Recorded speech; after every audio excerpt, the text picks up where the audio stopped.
I cannot believe that for the, third, fourth, fifth consecutive season, I have to sit up here and talk about a max contract player on the Sixers like this. But it has to happen. We have reached the ultimate breaking point with the Sixers now 20-34.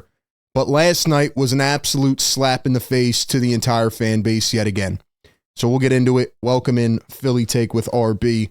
Like the video, subscribe to the show. I cannot believe what I witnessed last night. I didn't think it could get worse. I didn't think it could go back to the despair, the darkness, Paul George in the same convo as Ben Simmons and Tobias Harris. Ladies and gentlemen, I asked this on Twitter last night. Give me your thoughts in the comments.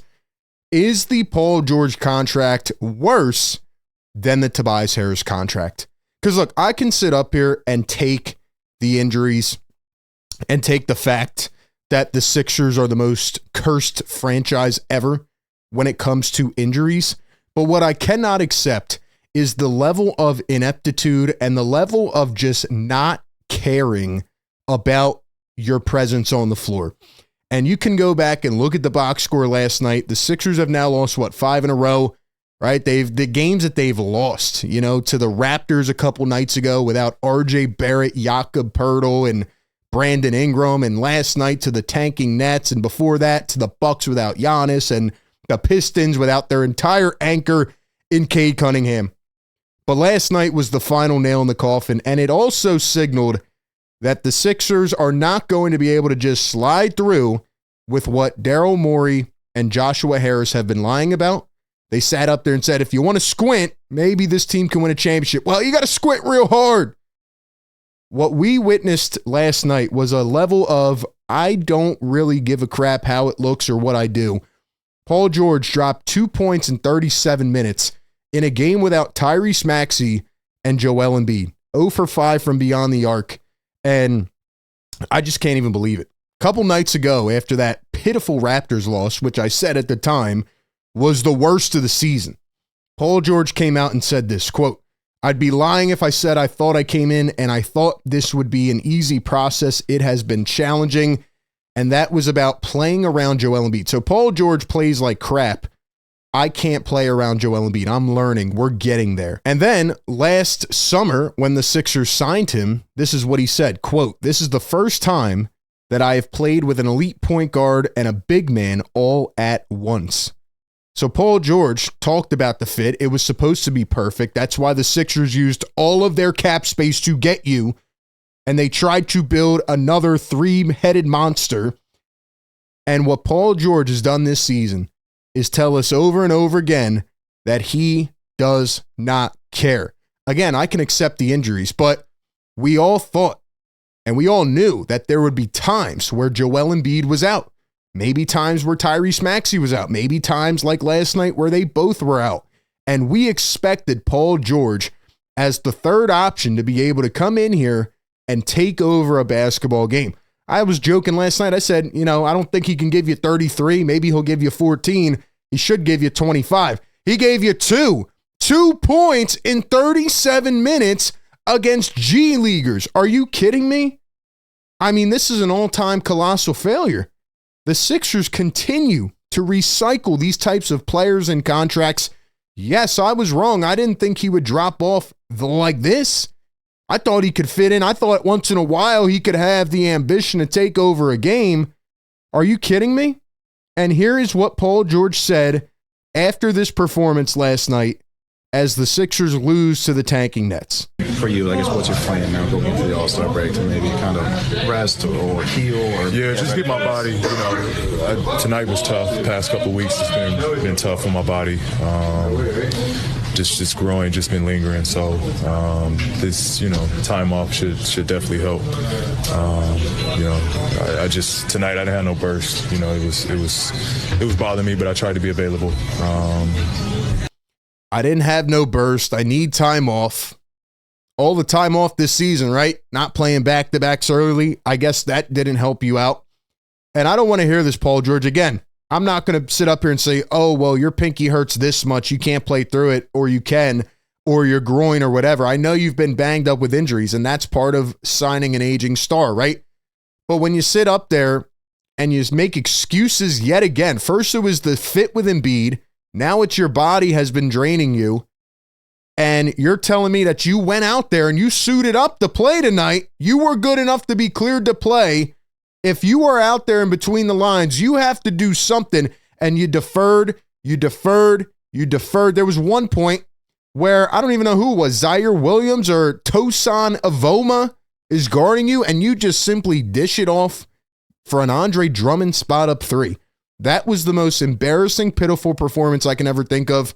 I mean, we've seen Ben Simmons collapse in a playoff series. We've seen Tobias go out with 0 points, but that level of effort last night needs to be in question. I mean, that was seriously, it was so unserious. It was disgusting. It like turned my stomach trying to watch it. And I was so emotionless watching that game. I have been watching these games, but that level of effort, man, while Quentin Grimes is out there dropping 30, Oubre's dropping 30. Matter of fact, Quentin Grimes in the last couple possessions scored a bucket, stole it away, scored again in the span of 4 seconds?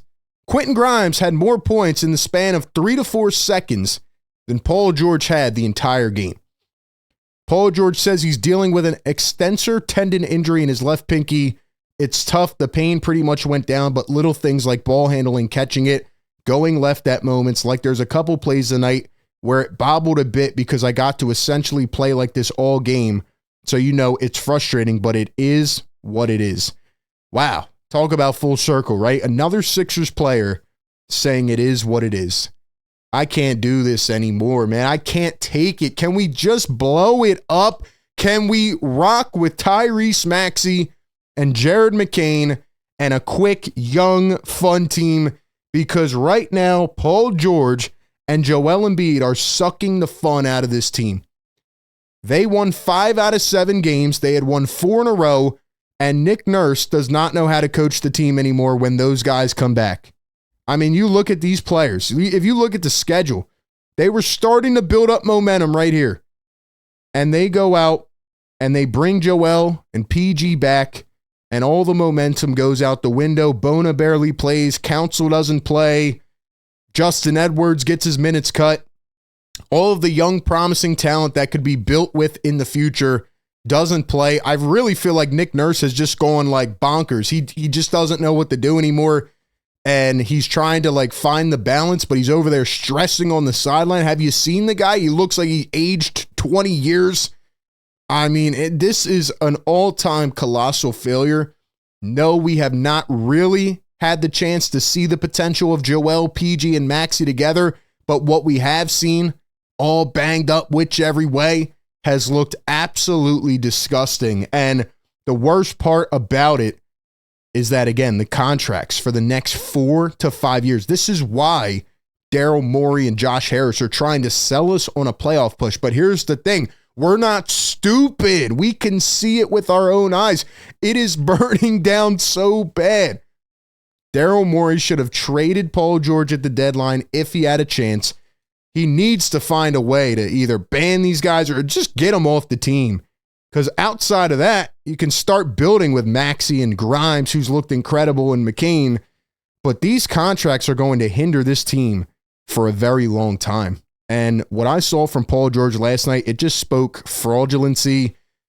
Paul George, that contract is fraudulent. And the thing is, for me, is the Sixers prioritized you so much. I mean, Josh Harris took a drunk flight at 4 a.m. to sign you.